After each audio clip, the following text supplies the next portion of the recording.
Buenas tardes, el día de hoy mi compañera Mariana y yo les platicaremos cómo se forma el tubo intestinal y las cavidades corporales.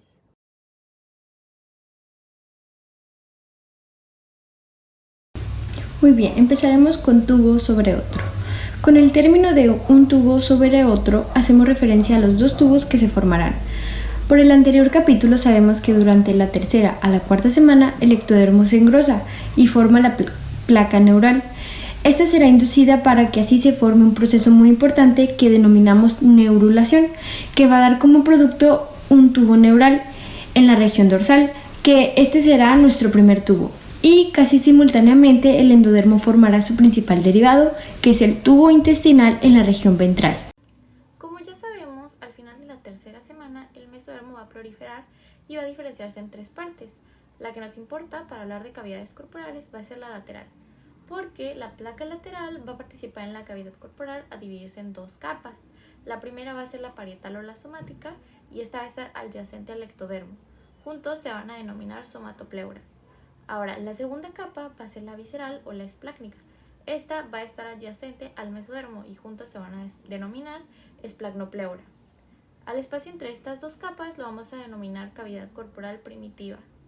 Muy bien, en la cuarta semana en dirección ventral, la capa parietal va a generar dos pliegues laterales de la pared corporal y estas se van a dirigir en dirección ventral para cerrar casi por completo la pared ventral, a excepción de la región umbilical. Estos pliegues se forman por la capa parietal, el ectodermo suprayacente y por células del somita que migran a esta capa.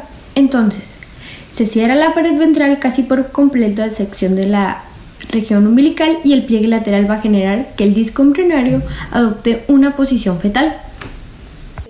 Algunas células de la capa parietal van a dar origen a la hoja parietal de las membranas serosas. Estas van a recubrir la cavidad peritoneal, pleural y pericárdica. De igual manera, algunas células de la capa visceral van a dar origen a la hoja visceral de las membranas serosas y estas van a recubrir a los órganos abdominales, pulmones y corazón. Estas dos hojas se van a fusionar para dar origen al mesenterio dorsal, el cual va a tener como principal función fijar a la pared posterior del cuerpo el tubo intestinal. Este mesenterio dorsal se va a extender desde el límite caudal, desde el intestino anterior hasta el extremo terminal del posterior. Como tenemos mesenterio dorsal, también tenemos al mesenterio ventral.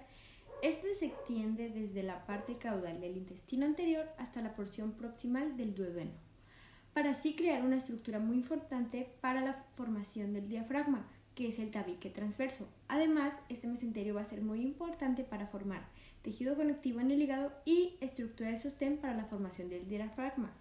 Ahora, tanto el mesenterio dorsal como el ventral van a tener una doble capa de peritoneo para dar paso a vasos sanguíneos, nervios y vasos linfáticos. Las malformaciones se deben a una falla de cierre en la pared ventral del cuerpo. Esto quizá puede implicar en mayor medida a los pliegues de la pared lateral del cuerpo, más que los craneales y los caudales. Los efectos de la pared ventral del cuerpo se van a presentar en el tórax, en abdomen o en la pelvis. Cuando afectan al corazón se le denomina ectopia cordis y esto significa que queda fuera de la cavidad corporal. Si es en la región de las vísceras abdominales le llamamos gastroquisis. Aquí las asas intestinales se van herniadas al interior de la cavidad amniótica. Si hay una falla en la región pélvica se le puede llamar de dos formas, extrofia vesical o cloacal.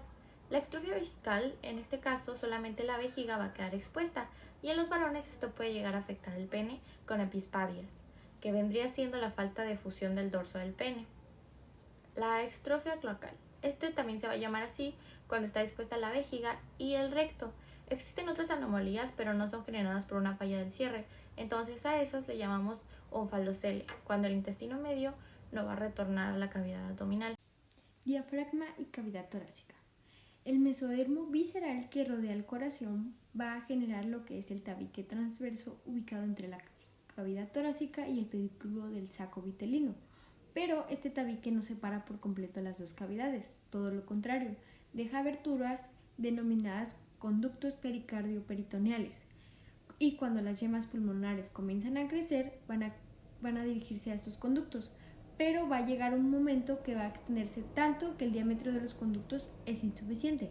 Por lo tanto, se expanden en dirección dorsal, lateral y ventral y en estas dos últimas direcciones ocurren detrás de los pliegues pleuropericárdicos. El mesodermo va a producir dos componentes, la pared definitiva del tórax y las membranas pleuropericárdicas. Las membranas pleuropericárdicas son extensiones de los pliegues pleuropericárdicos y estas van a albergar tanto venas cardinales, comunes y nervios frénicos. Las dos membranas pleuropericárdicas se van a fusionar una con otra y también con la raíz de los pulmones. Esto va a generar dos estructuras. La primera va a ser la cavidad pericárdica definitiva, que será muy importante para el sistema circulatorio, y también las dos cavidades pleurales.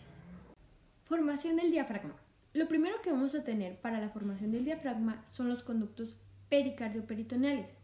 Estos conductos se van a cerrar parcialmente en forma de media luna, que se les conoce como pliegues pleuroperitoneales. En la séptima semana, estos pliegues se adelgazan para originar sus extensiones, que vendrán siendo las membranas pleuroperitoneales. Estas membranas crecen en dirección medial y se fusionan con el mesenterio esofágico y forman los pilares del diafragma. Estas membranas van a seguir creciendo hasta cubrir por completo el tabique transverso y también su región central. Ya cubierto por la membrana se va a denominar tendón central del diafragma y la periferia va a constituir de tejido conectivo y este va a servir como guía para los mioblastos para que puedan generar la musculatura del diafragma y su inervación va a ser básicamente los nervios frénicos. Y así es como se forma el diafragma. Hernias diafragmáticas. Las más frecuentes son las congénitas. Se cree que las razones principales de estas hernias son debido a una falta de longitud del intestino anterior o cuando las células musculares fallan en migrar. En los defectos más graves, los órganos abdominales entran a la cavidad torácica. Pueden provocarse hernias más pequeñas como la paraesternal o esofágica.